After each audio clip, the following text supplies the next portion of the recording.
Okay, yesterday we are covering the topics introduction to managerial economics and types of economics and introduction of economics. Okay, now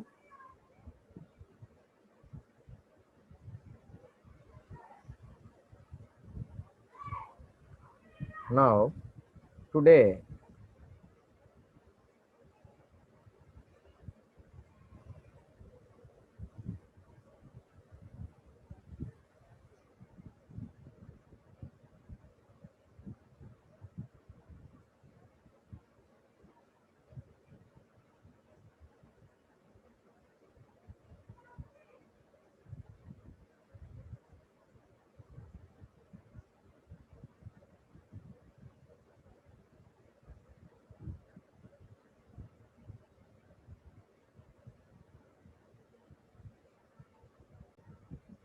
okay,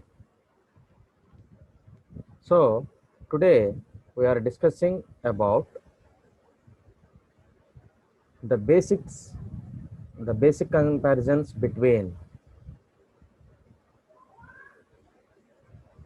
microeconomics and macroeconomics. Okay, so first we see what is the meaning of microeconomics. So microeconomics means the branch of economics that studies the behavior of an individual consumer farm family is known as microeconomics. Already yesterday I'm discussing what is the meaning of microeconomics means. It studies about individual behavior of an individual consumer farm family is known as microeconomics. And macroeconomics means the branch of economics that studies the behavior of the whole economy, both national and international, is known as macroeconomics. That means it totally studies about national and also international. Okay, so that means our country and rest of the countries also. అంటే ఇక్కడ జాగ్రత్తగా చూస్తే so micro economics అంటేనేమో నేను చెప్పుకున్నామండి already. So మనం ఒక country అనేది మనం తీసుకుంటే ఆ కంట్రీలో ఒక ఇండివిజువల్ గురించి, ప్రతి ఒక్క ఇండివిజువల్ గురించి మాట్లాడితే మనం అది మైక్రో ఎకనామిక్స్ గాను, ఓవరాల్ కంట్రీ గురించి మాట్లాడితే దాన్ని మనం మైక్రో ఎకనామిక్స్ గాను తీసుకోవడం జరిగింది.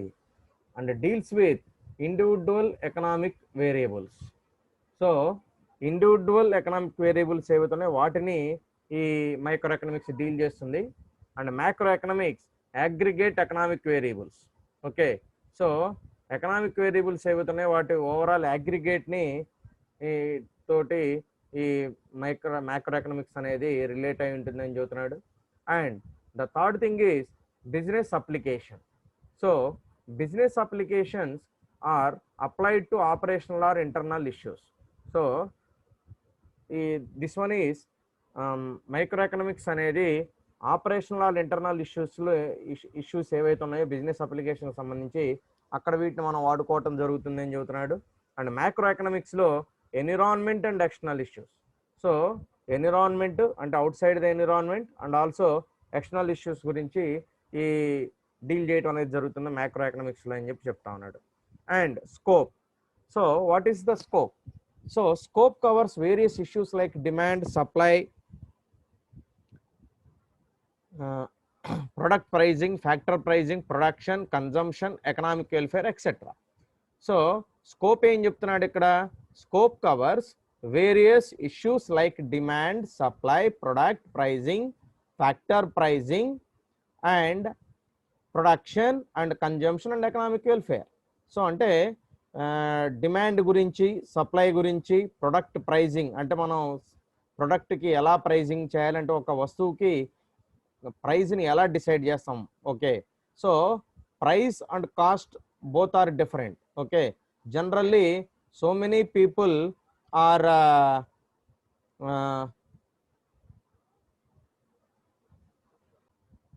ఓకే, సో స్కోప్లో వచ్చేటప్పటికి మనం ఏం చెప్తున్నాం?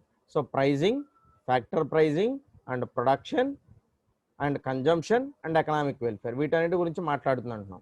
సో ప్రొడక్షన్ అంటే ఏంటి? So how you produce the goods. And consumption means how you consumption the resources. Okay, and economic welfare etcetera. So economic welfare గురించి మాట్లాడటం అనేది జరుగుతుంది అని చెప్పి చెప్తా ఉన్నాడు. And next thing, come to macro economic side, covers various issues like national income, general price level, distribution, employment, money etcetera. So it covers the national income means జాతీయ ఆదాయం. అంటే జాతీయ ఆదాయం ఏంటంటే ఒక దేశానికి సంబంధించినటువంటి ఇన్కమ్ అంటారు. సో ఒక దేశానికి సంబంధించినటువంటి ఇన్కమ్ అంటే ఆ, ఎవరు సంపాదించాలంటే దేశం డైరెక్ట్గా, ఒక కంట్రీ డైరెక్ట్గా మనీని ఎర్న్ చేయగలదా? చేయగలదు కదా. సో జనరల్గా ఏంటి ఏమంటాం, దేశం అంటే మట్టి కాదే మనుషులు అంటాం. అంటే ఏంటి, దేశంలో ఉన్నటువంటి మనుషులే, ఆ దేశంలో నివసించే మనుషులందరినీ కలిపితేనే మనం కంట్రీగా ట్రీట్ చేస్తున్నాం. So without humans there is no use of any land or anything any resources. అంటే మనం ఇక్కడ దేశంలో జనాభా ఎంతమంది ఉన్నారు, పాపులేషన్ ఎంత ఉంది, సో వాళ్ళల్లో ఎంతమంది ఎంతవరకు సంపాదించగలుగుతున్నారు అనేది మనకి ఇక్కడ ఇంపార్టెంట్ అనమాట. నేషనల్ ఇన్కమ్ అంటుందండి. So general price level, distribution, employment, money etcetera. So national income గురించి, తర్వాత జనరల్ ప్రైజ్ లెవెల్, తర్వాత అదేవిధంగా డిస్ట్రిబ్యూషన్ ఏ విధంగా జరుగుతుంది, దెన్ ఎంప్లాయ్మెంట్ అంటే ఉద్యోగాలను మనం ఏ విధంగా కల్పించగలుగుతున్నాం, and then money etcetera. So వీటన్నిటి గురించి మనకి మ్యాక్రో ఎకనామిక్స్లో చెప్పడం జరుగుతుంది. And then importance of micro economics. So helpful in determining the prices of a product along with the prices of factors of production, land, labor, capital within the economy. Okay, so helpful in determining the prices of a product along with the prices of factors of production.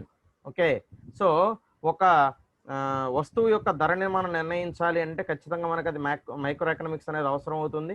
So ఒక వస్తువును మనకు తయారు చేయాలంటే మనకు కావాల్సిన major components ఏంటంటే land, labour, capital, entrepreneur. అంటే భూమి కావాలి, పని చేయడానికి లేబర్ కావాలి, అదేవిధంగా డబ్బులు కావాలి, దాన్ని మనం ఇక్కడ క్యాపిటల్ అంటాం. సో తర్వాత ఎంటర్ప్రెన్యూర్ అంటే వీటన్నిటిని చూడటానికి ఒక వ్యవస్థాపకుడు కావాలి. సో వీళ్ళందరూ ఉంటేనే మనం ఒక వస్తువుని మనం తయారు చేయగలుగుతాం. Then macro economics. So macro ఎకనామిక్స్లో చూస్తే maintains stability in the general price level and resolves the major problems of the economy like inflation, deflation, unemployment and poverty as a whole. So it deals the general price level and also it resolves the major problems of the economy like inflation and deflation. Okay na. So దీన్ని మనం జనరల్గా ఏమంటాం అంటే now we are in inflation. Okay, so inflation అంటే ఏంటి మనకి జనరల్గా? So అంటే మనకి ఇప్పుడు బయట పరిస్థితి బాగాలేదండి, వ్యాపారం అంతా అన్ని బిజినెస్లు దెబ్బతినిపోయి ఉన్నాయి because of corona virus, COVID-19. Okay, so ఇప్పుడు ఏమవుతుంది, బయట అంతా కూడా మనకి కాస్ట్ పెరిగిపోయినాయి అన్ని. సో ఎందుకని, ప్రొడక్షన్ అనేది మనకి తగ్గిపోవటం ఉండడం వల్ల డిమాండ్ పెరిగింది, అంతే కదండి. సో డిమాండ్ అలానే ఉంది, పాత డిమాండ్, కానీ ప్రొడక్షన్ మాత్రం తగ్గిపోయింది. ఎందుకని, ల్యాక్ ఆఫ్ లేబర్. అంటే మనకి లేబర్ దొరకకపోవటం మూలంగా ప్రొడక్షన్ జరగటం లేదు. ప్రొడక్షన్ జరగకపోయేటప్పటికి ఏమైపోతుంది, తగ్గిపోయింది, మనకి అవైలబిలిటీ తగ్గిపోతుంది అనమాట. సో అవైలబిలిటీ తగ్గిపోవటం మూలంగా ఏమవుతుంది, కొనేవాళ్ళు ఎక్కువ ఉన్నారు, అవైలబిలిటీ తగ్గిపోయింది. దానివల్ల ఏమవుతుంది, మనకి అమ్మేవాడు ప్రైస్ ఎక్కువకి ఆఫర్ చేస్తాడు అనమాట, అంతే కదా. సో ఇప్పుడు ఒక వస్తువు కావాలని 10 మంది ఎగబడుతున్నారు. సో 10 మంది దానికోసం వెయిట్ చేస్తున్నారు. సో ఆ వస్తువు మనకి బయట రెడీగా ఉందనుకోండి, అప్పుడు ఏం చేస్తారు, ఆఫర్ చేస్తారు. సో ఆయన ఇంత ఇస్తానంటున్నారంటే మీరు అంత ఇస్తానంటే ఇస్తాను, లేకపోతే లేదని అంటాం. ఎందుకని, నీకు కావాలి, అతనికి కావాలి, అంటే there is a lot of demand. Okay, then limitations. What are the limitations in the microeconomics? So in the microeconomics it is based on unrealistic assumptions. That is in microeconomics it is assumed that there is a full employment in the society, which is not at all possible. Okay, so it is based on unrealistic assumptions. That is in microeconomics it is assumed that there is a full employment. ఇక్కడ ఏమంటారంటే microeconomics లో ఉన్నటువంటి ఒక problem ఏంటంటే, ఇది ఎప్పుడు సాధ్యపడుతుందంటే, ఒక దేశంలో ఉన్నటువంటి వాళ్ళందరూ ఏదో ఒక పని చేసుకుంటున్నారు అనేది దీంట్లో ఉన్నటువంటి బేసిక్ అజంప్షన్, ఊహ. సో కానీ అది పాసిబుల్లా, రియల్ టైంలో పాసిబుల్ కాదు, అదే చెప్తున్నాడు ఇక్కడ. దెన్ మ్యాక్రో ఎకనామిక్స్ తీసుకుంటే it has been analyzed that fallacy of composition involves which sometimes which sometimes does not prove true because it is possible that what is true for aggregate may not be true for individuals too. Okay, so what is the meaning of this point is it involves which sometimes does not prove true because it is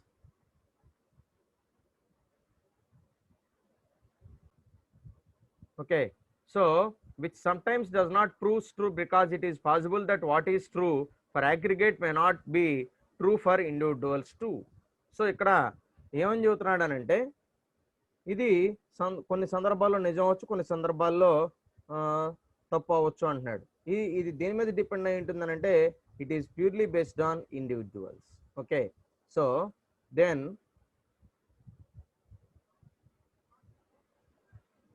next managerial economics.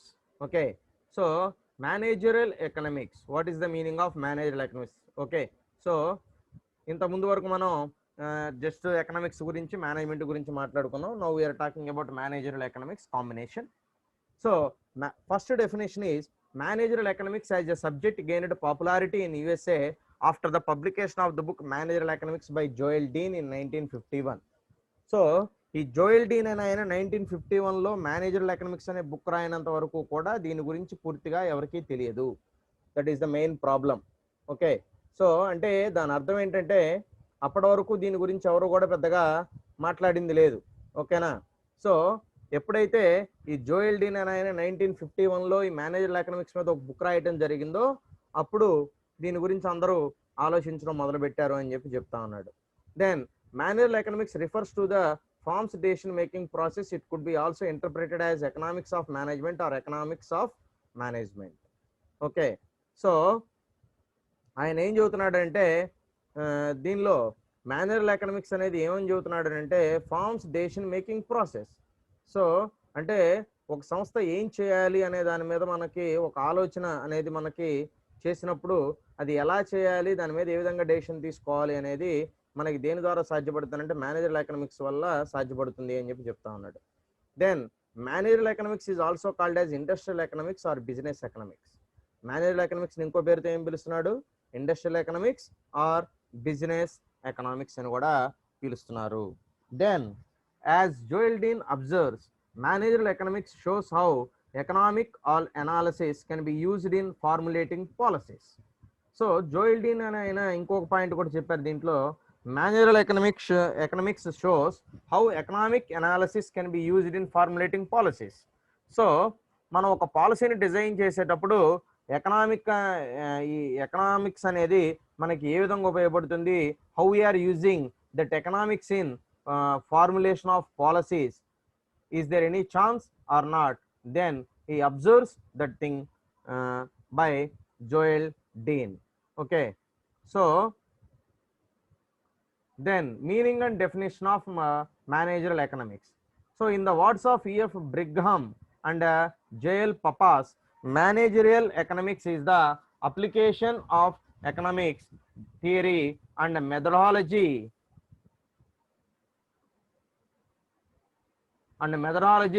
to business administration practice.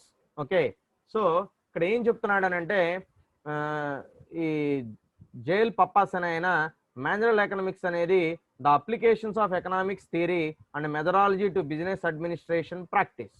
Okay, so this is nothing but applications of economics theory and methodology to business administration practice. అంటే మనం బిజినెస్ని run చేసేటప్పుడు మనం ఈ economic అప్లికేషన్స్ని, థియరీస్ని, మెథడాలజీస్ని మనం ఏ విధంగా వాడుకుంటున్నాం అనేదే మేనేజరల్ ఎకనామిక్స్ అని చెప్తా ఉన్నాడు.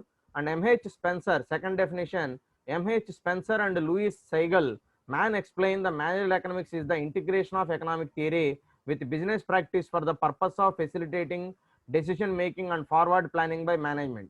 సో అంతకుముందు చెప్పినటువంటి డెఫినేషన్కి ఈ డెఫినేషన్కి ఉన్నటువంటి ఒకే ఒక తేడా ఏంటంటే దీంట్లో అదనంగా 2 పాయింట్లు మనకి చూడటం జరిగింది. ఇట్ ఫెసిలిటేట్స్ డెసిషన్ మేకింగ్, అంటే నిర్ణయం తీసుకునేటటువంటి అవకాశం, అంటే మనం ఏదైనా ఒక నిర్ణయం తీసుకోవాల్సి వచ్చినప్పుడు మనం ఆ నిర్ణయాన్ని ఏ విధంగా తీసుకోవాలనే దానికి సంబంధించినటువంటి సపోర్ట్ మేనేజరల్ ఎకనామిక్స్ ఇస్తుందని చెబుతున్నాడు. And forward planning by management, అంటే నెక్స్ట్ కమింగ్ డేస్లో మనం ఏ విధంగా ముందుకెళ్ళాలి అనే దాని మీద కూడా మనకు ఒక అవగాహన మేనేజరల్ ఎకనామిక్స్ ద్వారా మనం డెవలప్ చేసుకోవచ్చు అని చెప్పి చెప్తా ఉన్నాడు. Then third definition is set by జైల్ Pappas and Brigham, the same people. So manual economics is designed to provide a rigorous treatment of those aspects of economic theory and analysis that are most use of manual relation analysis. అంటే మనం manual డేషన్ అనేది మనం తీసుకున్నప్పుడు ఆ డేషన్ అనే దాన్ని మనం analysis చేయడానికి మనకు రెండు విషయాలు మనకి ఇక్కడ అవసరం అవుతాయి.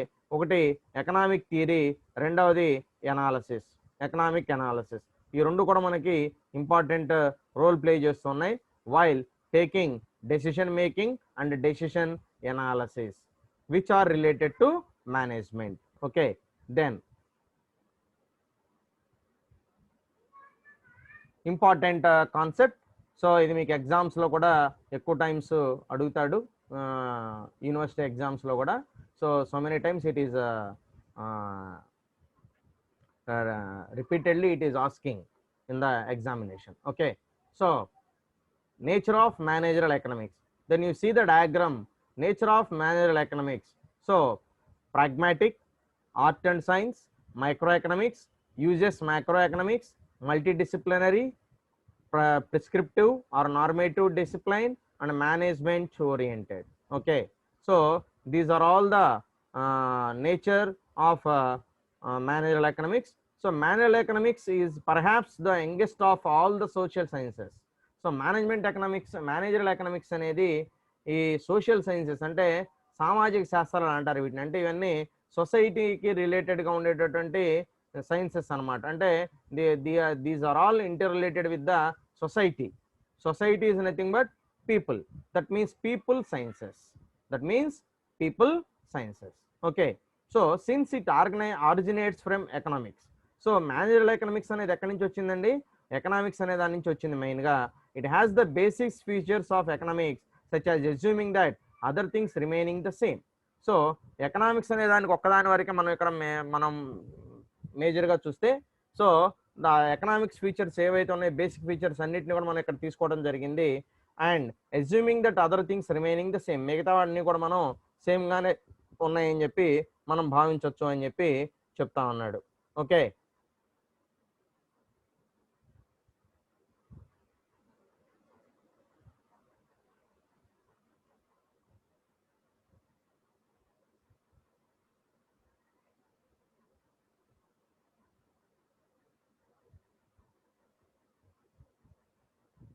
then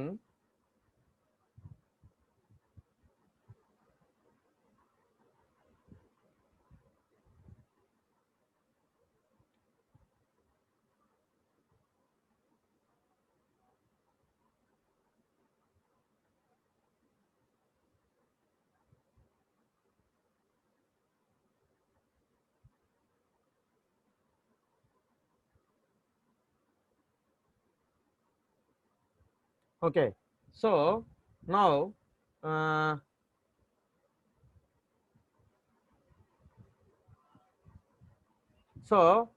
we are seeing the points. Management is art and science. So many people are treated as management is science, and so some of the people are treated as management is an art. Okay, so managerial economics requires a lot of logical thinking and creative skills for decision making or problem solving.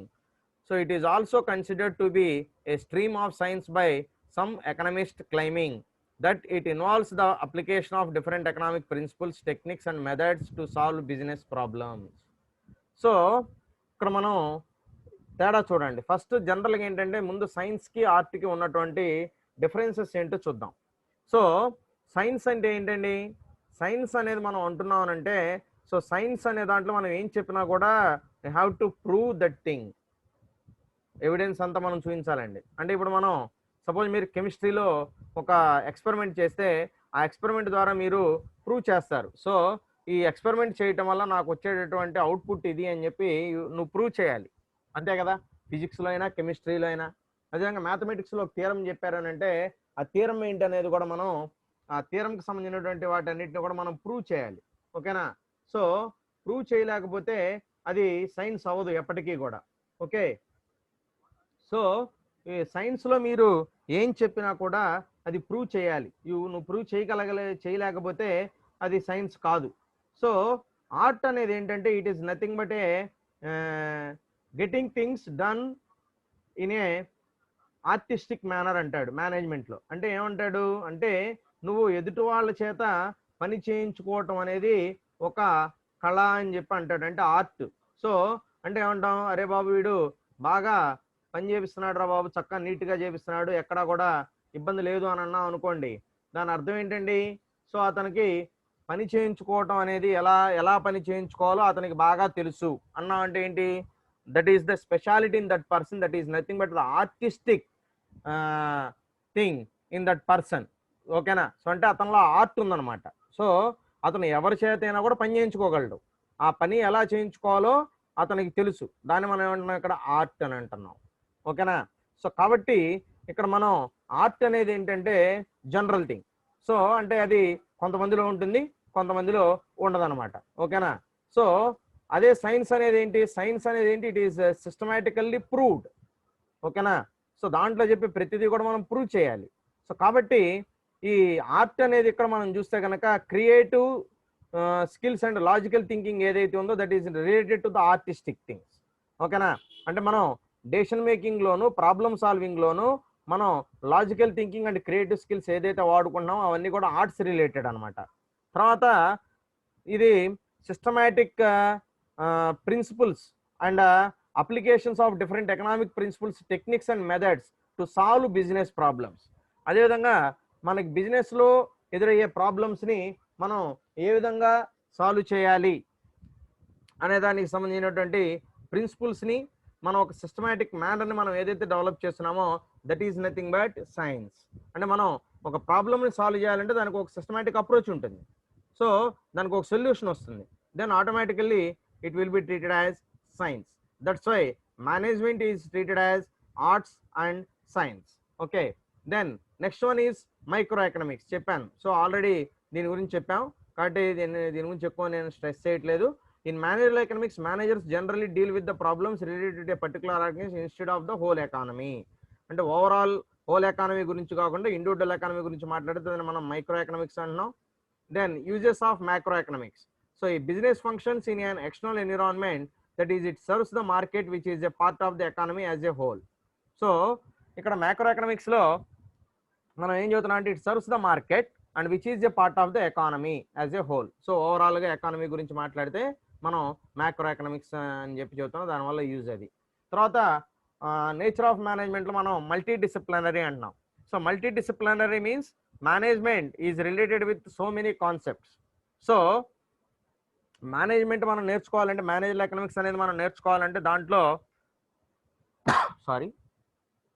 So first మనకి accounting వచ్చి ఉండాలి, తర్వాత finance గురించి తెలిసి ఉండాలి, తర్వాత statistics తెలిసి ఉండాలి, మ్యాథమెటిక్స్ తెలిసి ఉండాలి, ప్రొడక్షన్ గురించి తెలిసి ఉండాలి, ఆపరేషన్స్ రీసెర్చ్ గురించి తెలిసి ఉండాలి, హ్యూమన్ రిసోర్సెస్ అంటే ఏంటో తెలిసి ఉండాలి, అండ్ మార్కెటింగ్ మేనేజ్మెంట్ గురించి తెలిసి ఉండాలి.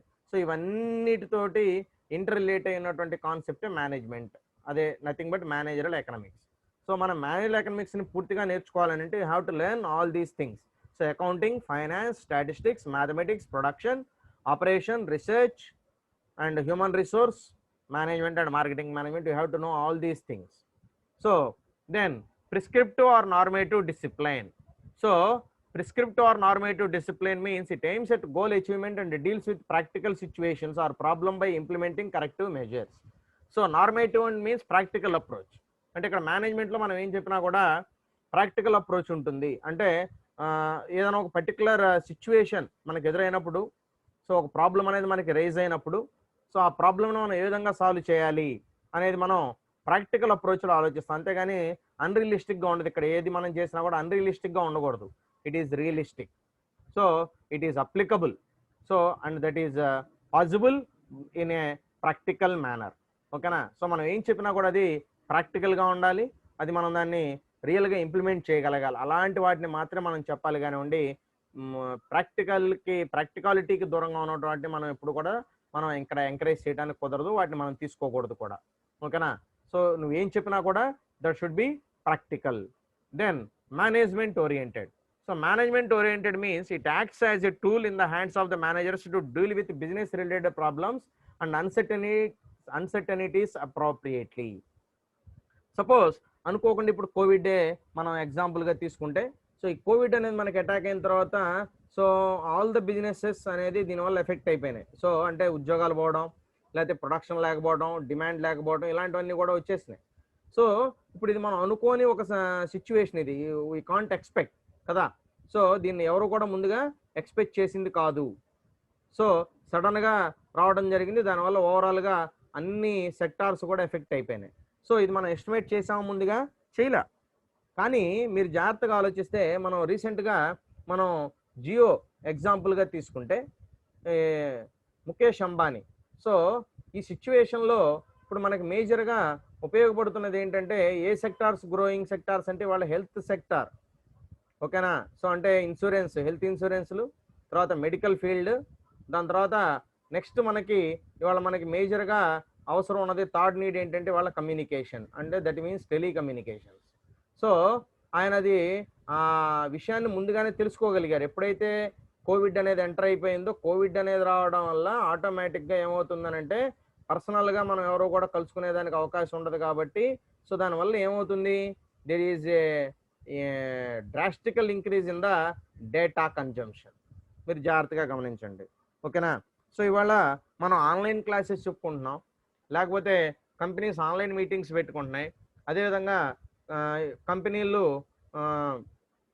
పనిచేసే ఎంప్లాయీస్, సాఫ్ట్వేర్ ఎంప్లాయీస్ అందరూ కూడా ఇవాళ వర్క్ ఫ్రమ్ హోమ్ చేస్తున్నారు. సో అందరూ ఇవాళ ఇంటి దగ్గర నుంచే పనిచేయాల్సిన పరిస్థితి. అదేవిధంగా ఇవాళ మీటింగ్స్ అన్నీ కూడా ఆన్లైన్ మీటింగ్సే జరుగుతున్నాయి. ఇవాళ even today the cabinet meeting, central cabinet meeting is also going on online system. Okay, so ఇవాళ క్యాబినెట్ మీటింగ్ కూడా మనకి సెంట్రల్ క్యాబినెట్ మీటింగ్ అంటే సెంట్రల్ మినిస్టర్స్ అందరూ కూడా ఇవాళ ఆన్లైన్లో మీటింగ్ అవుతున్నారు. అంటే కారణం ఏంటి, సో ఇవాళ ప్రాబ్లం ఏంటంటే ఒకళ్ళనొకళ్ళు కలిసి దగ్గరగా ఉండే పరిస్థితి లేదు, సోషల్ డిస్టెన్స్ అంటున్నాం. సో సోషల్ డిస్టెన్సింగ్ అనగానే ఆటోమేటిక్గా ఒకళ్ళు దూరంగా ఉండాలి అనేది మనకి ఇక్కడ మేజర్ కాన్సెప్ట్. కాబట్టి దూరంగా ఉంటున్నాం అని అంటే అల్టిమేట్గా మనకి దేని యొక్క అవసరం ఏర్పడుతుంది, కమ్యూనికేషన్స్, అంతే కదా. సో ఆ కమ్యూనికేషన్స్ అనేది మనకి ఇక్కడ ఇంపార్టెంట్ రోల్ ప్లే చేస్తుంది. He identifies that. సో ఆటోమేటిక్గా ఏం చేశారంటే ఆయన దగ్గర ఉన్నటువంటి రిసోర్సెస్ సరిపోవు కాబట్టి he ties with the Google and also he ties up with the Facebook. So వీటన్నిటితో కూడా ఆయన టైప్స్ పెట్టేసుకున్నారు. సో ఫేస్బుక్ తోటి, దాంతోపాటుగా గూగుల్ వాళ్ళతోటి ఇద్దరు కూడా వాళ్ళ రిలయన్స్ జియోలో ఇన్వెస్ట్మెంట్స్ పెట్టడం జరిగింది. సో అంటే మనం ఇక్కడ అన్సర్టనిటీ అనేది ఉంది. సో ఎలా ముందుకెళ్ళాలి అనేది మనం ప్లాన్డ్గా వెళ్ళారు కాబట్టి ఆయన వాళ్ళ టాప్ వరల్డ్లో టాప్ 4 పొజిషన్లో ఇవాళ మిలియనీర్స్లో టాప్ 4 మిలియనీర్స్లో ముఖేష్ అంబానీ ఉండడం జరిగింది. అంటే ఏంటండి, సో మన సిచ్యువేషన్కి అనుగుణంగా మనకు ఎదురయ్యే రాబోయే రోజుల్లో ఏదైతే ప్రాబ్లమ్స్ మనకి ఎదురవుతాయో మనం ఫేస్ చేయాల్సి ఉంటుందో వాటిని ముందుగానే ఐడెంటిఫై చేసి వాటిని మనం ముందుగానే ఎదుర్కొని మనం దాన్ని తగ్గటువంటి ప్లానింగ్ మనం చేసుకోగలిగితేనే మనం బిజినెస్లో ఉండగలుగుతాం, లేకపోతే మనం పక్కకు వెళ్ళాల్సిన పరిస్థితి, అంతే కదండి. సో కాబట్టి ఆ విషయాన్ని ఆయన ముందుగానే తెలుసుకోని దానికి తగ్గట్టుగా ఆయన ఈ టైంలో మనకి మనీ అనేది అవసరం కాబట్టి ఆ మనీని ఏ విధంగా తెచ్చుకోవాలనే దాంట్లో తనకు ఉన్నటువంటి జియో అనే కంపెనీలో ఉన్నటువంటి వాటాలని, షేర్స్ని ఆ కంపెనీలకు ఇవ్వడం జరిగింది. దానికి బదులుగా వాళ్ళు ఈయనకి మనీని ఇన్వెస్ట్ చేయడం అనేది జరిగింది. దీనివల్ల 2 ఉపయోగాలు ఉన్నాయి. ఒకటి, ఇతనికి మనీ అనేది ప్రాబ్లం ఉండదు, మనీ అనేది ఇతనికి వచ్చేస్తుంది. రెండవది దీనివల్ల అడ్వాంటేజ్ అంటే the 2 people are world famous communication services. So and IT services, they are providing IT services. So Google అనే దాంతో టైప్ అవడం వల్ల వీళ్ళకి కావాల్సినటువంటి సపోర్ట్, టెక్నికల్ సపోర్ట్ ఏదైతే ఉందో ఆ టెక్నికల్ సపోర్ట్ అంతా గూగుల్ ద్వారా వాళ్ళకి వస్తుంది. సో ఆండ్రాయిడ్ కానివ్వండి, దానికి సంబంధించినటువంటి ఇన్ రిలేటెడ్ ఏదైతే సర్వీసెస్ ఉన్నాయో అవి వీళ్ళిద్దరూ కూడా షేర్ చేసుకోవడం జరుగుతుంది. అదేవిధంగా ఫేస్బుక్ తోటి టైప్ అవడం వల్ల ఫేస్బుక్, వాట్సాప్ అనేది 2 ఒకే కంపెనీకి సంబంధించినవి కాబట్టి సో ఈ రెండింటితోటి కూడా అతను టైప్ పెట్టుకోవడం వల్ల ఆటోమేటిక్గా సోషల్ మీడియాలో ఇతను ఒక మంచి ప్లేస్కి వెళ్ళడానికి కూడా అవకాశం ఉంది. అవన్నీ ఆయన ముందుగానే తెలుసుకోగలిగారు కాబట్టి ఆయన సక్సెస్ అయ్యారు. కారణం అదేనండి. సో ఇది మనం ముందుగానే సక్సెస్ఫుల్ బిజినెస్ మ్యాన్ అంటే అర్థం ఏంటంటే ప్రొటెక్షన్ ఉండాలి. అంటే రాబోయే రోజుల్లో ఎలా ఉండబోతుంది పరిస్థితి, దానికి అనుగుణంగా మనం ఏ విధంగా ముందుకెళ్ళాలి అనేది మనం దానికి తగ్గట్టుటువంటి ప్రణాళికలను సిద్ధం చేసుకుంటేనే మనం సక్సెస్ అవ్వగలుగుతాం. అదంతా కూడా అలాంటి సపోర్ట్ అంతా కూడా మనకి ఈ మేనేజర్ ఎకనామిక్స్ అనేది ఇస్తుంది అని చెబుతున్నాడు. అదేవిధంగా సడన్గా మనం లాస్లోకి వెళ్ళాం. సో మళ్ళీ మనం ఏ విధంగా లాభాల్లోకి రావాలి. సో ఫస్ట్ మనకి ఎందుకు లాస్ వచ్చిందో ఐడెంటిఫై చేయాలి. లాస్ అనేది వచ్చినప్పుడు ఆ లాస్ని మనం ఏ విధంగా రికవరీ చేసుకుని మళ్ళా ప్రాఫిట్ జోన్లోకి వెళ్ళడం ఎలాగ వెళ్ళాలి అనేది మనం ప్లాన్ చేయాలి. లేకపోతే ఏమవుతుందంటే దాన్ని మనం అలాగే కంటిన్యూ చేస్తే కొన్నాళ్ళకి ఏమైపోతుందనంటే పూర్తిగా నష్టాల్లోకి వెళ్ళిపోతే అప్పుడు మనం ఎవరూ కూడా ఏం చేసేదానికి అవకాశం ఉండదు. కాబట్టి ఇనీషియల్ స్టేజ్లోనే మనం దాని మీద ఒక యాక్షన్ ప్లాన్ రెడీ చేసుకుంటే మనం సక్సెస్ అవ్వడానికి అవకాశం ఉంది. కాబట్టి ఇలాంటి అనుకోని సంఘటనలు ఏమైనా ఎదురైనప్పుడు వాటిని ఏ విధంగా డీల్ చేయాలనే దానికి సంబంధించినటువంటి సపోర్ట్ని మనకి మేనేజర్ ఎకనామిక్స్ అనేది ఇవ్వటం అనేది జరుగుతుంది. That's why the manager economics is very very important in the business sector. Then next point is pragmatic. Okay, that means practical in nature. ఇందాక చెప్పాం. So it is a practical and logical approach towards the day to day business problems. మనకి ఏదైతే day to day business problems, మనం business చేస్తున్నప్పుడు మనకి day to day ఎలాంటి problems అయినా రావచ్చు. ఆ ప్రాబ్లమ్స్ వచ్చినట్టు వాటిని మనం ఏ విధంగా మనం సాల్వ్ చేయాలనే దానికి సంబంధించినటువంటి ప్రాక్టికల్ అండ్ లాజికల్ అప్రోచ్ అనేది మనకి మేనేజర్ ఎకనామిక్స్ ద్వారా మనకి రావడం అనేది జరుగుతుంది అని చెప్తా ఉన్నాడు. Then next important concept is scope of managerial economics. Next important topic. So scope of managerial economics. Okay, so scope of managerial economics. So scope means in which areas the managerial economics is used. అంటే మనం ఎక్కడెక్కడ మనం ఈ manager economics అనేది మనం వాడడానికి scope ఉంది అనేది స్కోప్ ఆఫ్ మేనేజర్ ఎకనామిక్స్ అని చెప్తా ఉన్నాడు. So manager economics is widely applied in organizations to deal with different business issues. Both the micro and micro economics equally impact the business and its functioning. Okay, so scope of manager economics లో మనకి ఏం చెప్తా ఉన్నాడంటే manager economics is widely applied in organizations to deal with different business issues. So మనం ఏదైతే different business issues ఉన్నాయో వాటిని మనం ఏ విధంగా డీల్ చేయాలనే దాని మీద మనకు ఒక ఐడియాని మనకి ఇది ఇవ్వడం అనేది జరుగుతుంది. We are applying that and both the micro and micro economics equally impact the business and its functioning. So business ఫంక్షన్స్ని ఈ రెండు ఈక్వల్గా ఇంపాక్ట్ అనేది ఉంటుంది వాటి మీద అని చెప్తున్నాడు. ఒకటి మైక్రో ఎకనామిక్స్, రెండోది మైక్రో ఎకనామిక్స్. రెండు కూడా మన బిజినెస్ మీద ఇంపాక్ట్ అనేది చూపిస్తాయని చెబుతా ఉన్నాడు. సో మీకు అక్కడ క్లియర్గా డయాగ్రామ్లో చూపించాం. మైక్రో ఎకనామిక్స్ అనేది వేటి మీద పనిచేస్తుంది, అదేవిధంగా మైక్రో ఎకనామిక్స్ అనేది వేటి మీద పనిచేస్తుంది అనేది ఎఫెక్ట్ చూపిస్తుంది అనేది మనం చెప్తున్నాం. సో మైక్రో ఎకనామిక్స్ అనేది theory of demand, theory of production and production decisions, pricing theory, profit analysis and management, theory of capital and investment decisions. These are all individual things. That's why we are applying microeconomics concepts. Then economic environment, social environment and political environment. These are all external environments.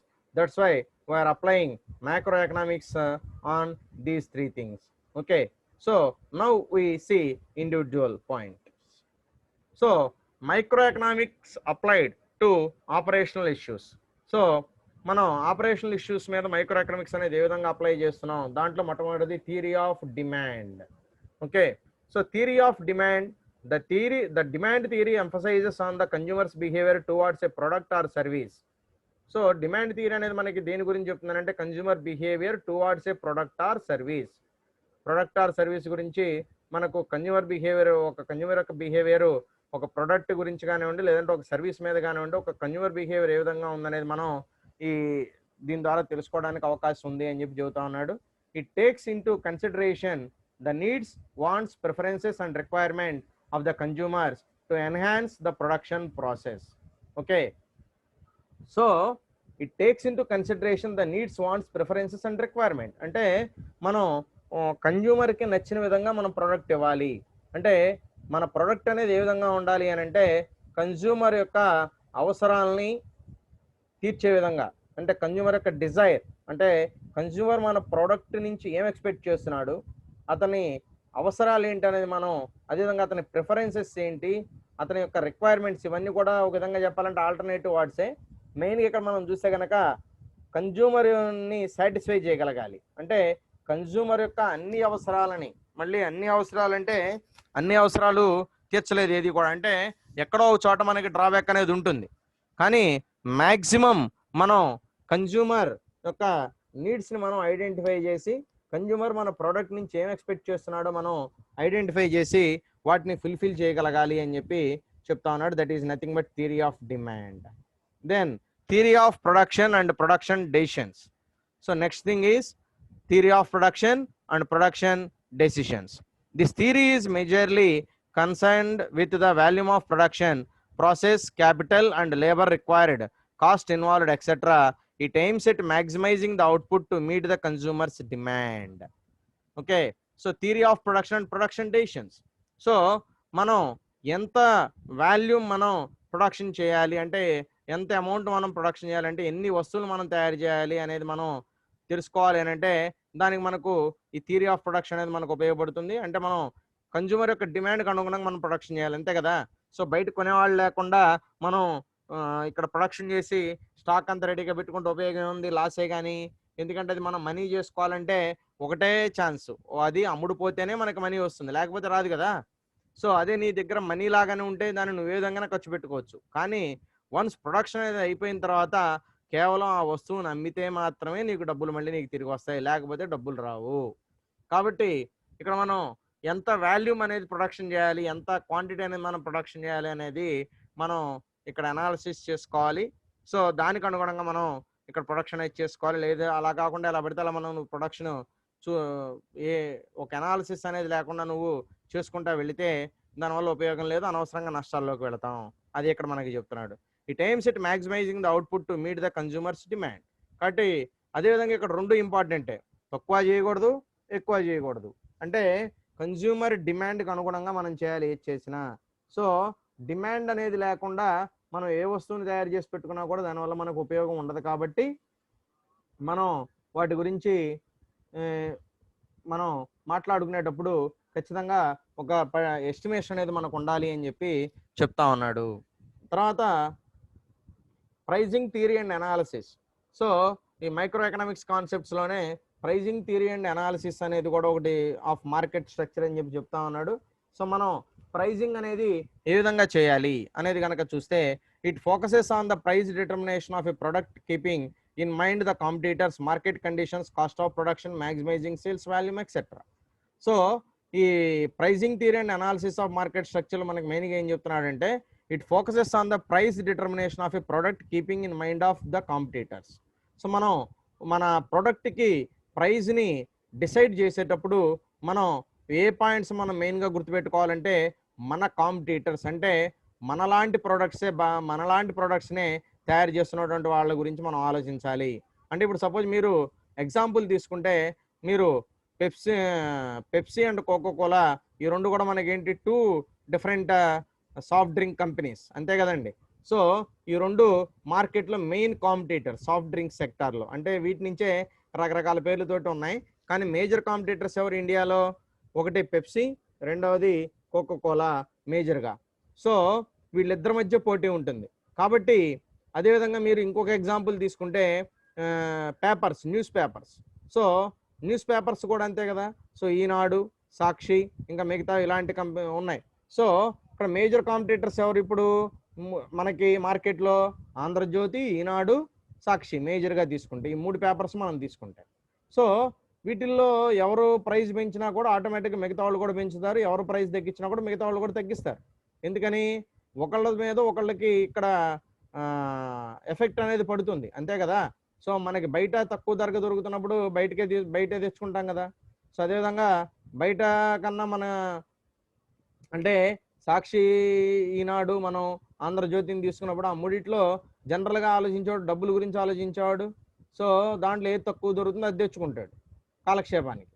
So లేదు పర్టికులర్గా అదే కావాలనుకున్నాడు, అదే కొనుక్కుంటాడు. అంటే వాడు price గురించి ఆలోచించడు. అంటే it's depend upon the price. అంటే price అనేది మనకి ఇక్కడ మేజర్ రోల్ ప్లే చేస్తూ ఉంది.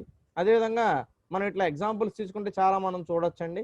సో కాబట్టి ఒక వస్తువుకి ధర నిర్ణయించడం అనేది చాలా ఇంపార్టెంట్. మనం ఆ వస్తువుకి ధర నిర్ణయించే సందర్భంలో మనం మన కాంపిటీటరు మన లాంటి ప్రోడక్ట్ని ఏ కాస్ట్కి ఇస్తున్నాడో తెలుసుకోవాలంటే ఇప్పుడు సపోజ్ మనం ఒక సోప్ ఎగ్జాంపుల్ తీసుకుంటే ఆ సోప్ని మనం తయారు చేసినటువంటి సోపు అదే క్వాంటిటీని వేరే వాడు మన పోటీ కంపెనీ వాడు 10 రూపాయలకి ఇస్తున్నాడు, మరి నువ్వు ఎంతకి ఇవ్వాలి అనేది డిసైడ్ అవ్వాలి ఇక్కడ. ఎందుకని నువ్వు కొత్తగా వచ్చావు అంటే వాడు ఆల్రెడీ ప్రాఫిట్స్లో ఉన్నాడు కాబట్టి వాడు ₹1 అటు ఇటుగానే అమ్ముకుంటాడు, 10 రూపాయలకో లేదంటే 9 రూపాయలకో ఇట్లా ఒక ప్రైస్ పెట్టుకుని అమ్ముకుంటాడు.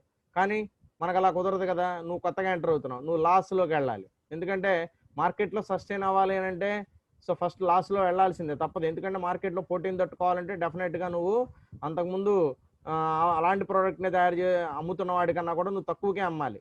ఇప్పుడు మీరు ఒక చిన్న విషయాన్ని గమనిస్తే జియో అనేది ఈ స్ట్రాటజీనే మనకు ఫాలో అయ్యారు, చూడండి జాగ్రత్తగా గమనిస్తే.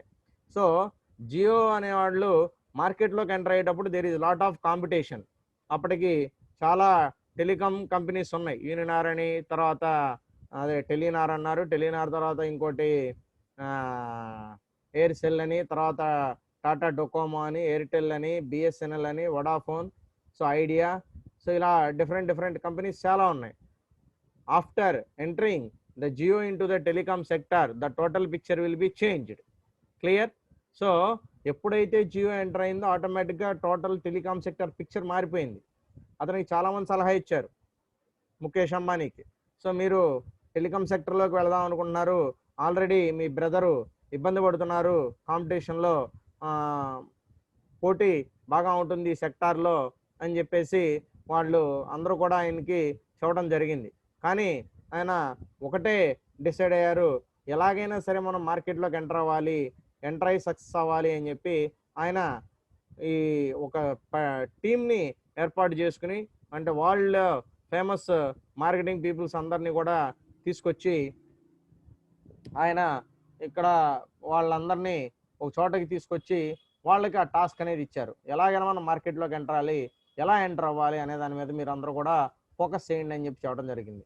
అప్పుడు వాళ్ళు చేసిన పని ఏంటంటే కస్టమర్ ఏం కోరుకుంటున్నాడు, అంటే ఇప్పటివరకు కస్టమర్ ఎలాంటి ఇబ్బందులు ఫేస్ చేస్తున్నాడు ఉన్న కంపెనీలతోటి, మనం ఆ ప్రాబ్లమ్స్ని ఏ విధంగా సాల్వ్ చేయాలి, that is feasible or not. So అన్నిటిని మనం ఆఫర్ చేయాలని అంటే మనం మార్కెట్లో ఎంటర్ అయ్యేటప్పుడు ఎటువంటి స్ట్రాటజీ తోటి ముందుకెళ్ళాలి అనేసి వాళ్ళు దాని మీద దగ్గర ఒక సంవత్సరం పాటు, అంటే జియో అనేది రావడానికి ముందుగా ఒక సంవత్సరం పాటు వాళ్ళందరూ కూడా దాని మీద కలిసి పనిచేయడం జరిగింది. ఓకే, సో అప్పుడు వాళ్ళకు వచ్చినటువంటి థాట్ ఏంటంటే ఫస్ట్ వాళ్ళు ఏమనుకున్నారని అంటే, సో మనం మార్కెట్లోకి ఎంటర్ అవ్వాలి అని అంటే, సో ఇప్పటివరకు కస్టమర్ ఫేస్ చేస్తున్నటువంటి ప్రాబ్లమ్స్లో ఉన్నటువంటి మేజర్ ప్రాబ్లం ఏంటంటే కాల్స్కి సపరేట్గాను, అప్పటి వరకు అంటే జియో రాకముందు ఎలా ఉండేదంటే వాయిస్ కాల్స్ మాట్లాడాలంటే 2 ప్యాక్లు వేసుకోవాలి.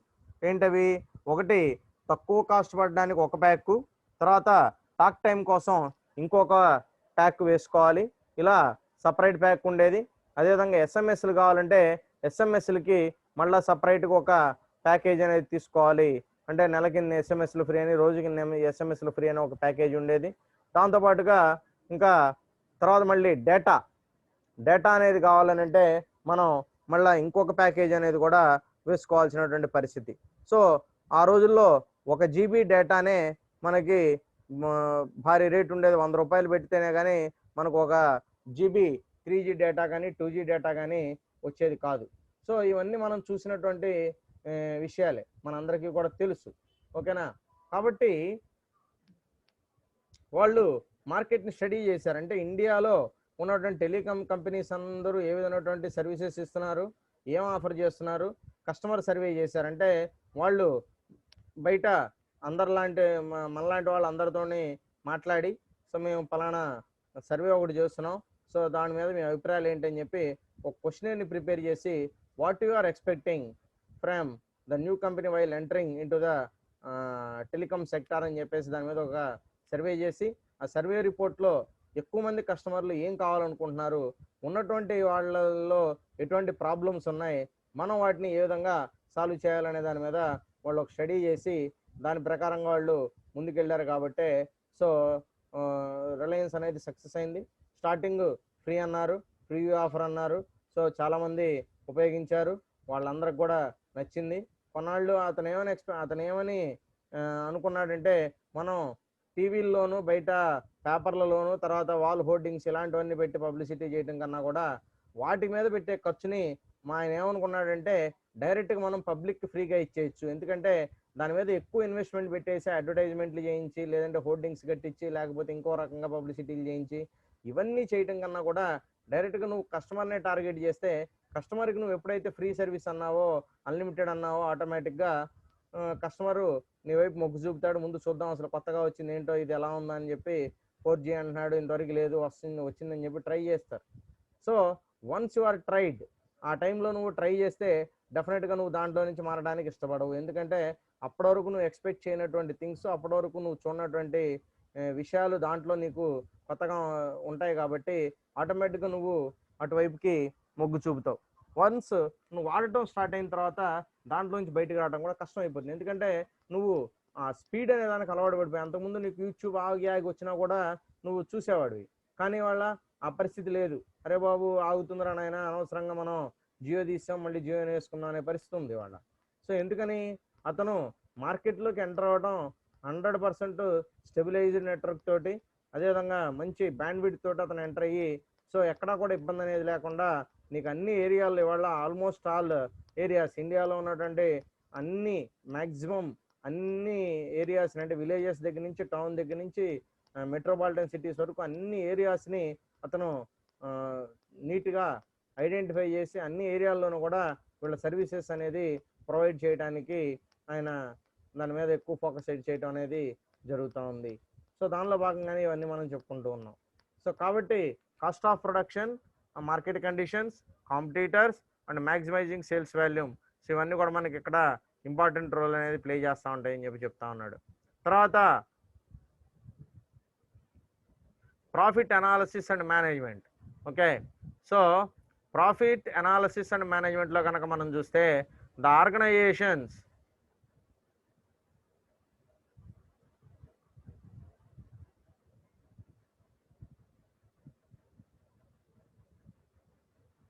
సో ప్రాఫిట్ అనాలిసిస్లో కనుక చూస్తే the organizations work for a profit.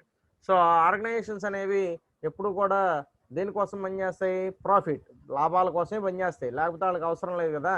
Therefore they always aim at profit maximisation. కాబట్టి ప్రతి ఆర్గనైజేషన్ కూడా ఎక్కువగా దేని మీద ఫోకస్ చేస్తుంటే లాభాలను ఇంకా ఎలా మనం పెంచుకోవాలనే దాని మీద ఫోకస్ చేయడం జరుగుతుంది. It depends upon the market demand, cost of input, competition level etcetera. So ఇది కంప్లీట్గా దేని మీద డిపెండ్ అవుతుందంటే మార్కెట్ డిమాండ్, అదేవిధంగా కాస్ట్ ఆఫ్ ఇన్పుట్, అదేవిధంగా కాంపిటీషన్ లెవెల్స్ మీద ఇది డిపెండ్ అయి ఉంటుంది అని చెప్పి చెబుతా ఉన్నాడు. తర్వాత theory of capital and investment decisions. Okay, theory of capital and investment decisions. అదేవిధంగా మనం ఇన్వెస్ట్మెంట్ అనేది మనం చేయాల్సి వచ్చినప్పుడు, అంటే మన దగ్గర ఉన్న డబ్బుల్ని మనం ఇంకో చోట పెట్టుబడిగా పెట్టాల్సి వచ్చినప్పుడు అక్కడ మనం ఒక డెసిషన్ తీసుకోవాలి. మనం దేంట్లో ఇన్వెస్ట్ చేయాలి, ఎంత ఇన్వెస్ట్ చేయాలి, చేయటం సేఫ్టీనా కాదా అనేది మనం ఇవన్నీ కూడా అనాలిసిస్ చేసుకోవాలి. So capital is the most critical factor of businesses. This theory prevails the proper allocation of the organization's capital and making investments in profitable projects or venture to improve organizational efficiency.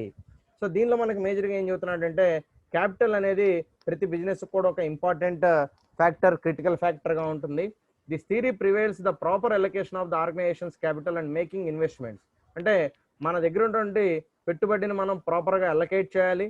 అదేవిధంగా మిగులు ఏదైతే ఉందో, మనం పెట్టుబడి పోగా మనకు వచ్చినటువంటి మిగులు ఏదైతే ఉందో, ఆ మిగులు అనేది మనం ఏదైతే మనం చెప్తున్నామో దాన్ని మనం ఏ విధంగా వేరే చోట్ల ఇన్వెస్ట్ చేయాలి, లేదంటే మన నెక్స్ట్ ప్రాజెక్ట్స్కి ఇన్వెస్ట్ చేయటం ఆ అమౌంట్ని, లేకపోతే మనం ఇంకొక కొత్త బిజినెస్ చేయడానికి ఇన్వెస్ట్ చేయడమా, లేకపోతే మనం వేరే వాళ్ళతోటి టైప్ పెట్టుకుని వాళ్ళు కలిసి మనం కొత్తగా ఒక వ్యాపారాన్ని స్టార్ట్ చేయటమా.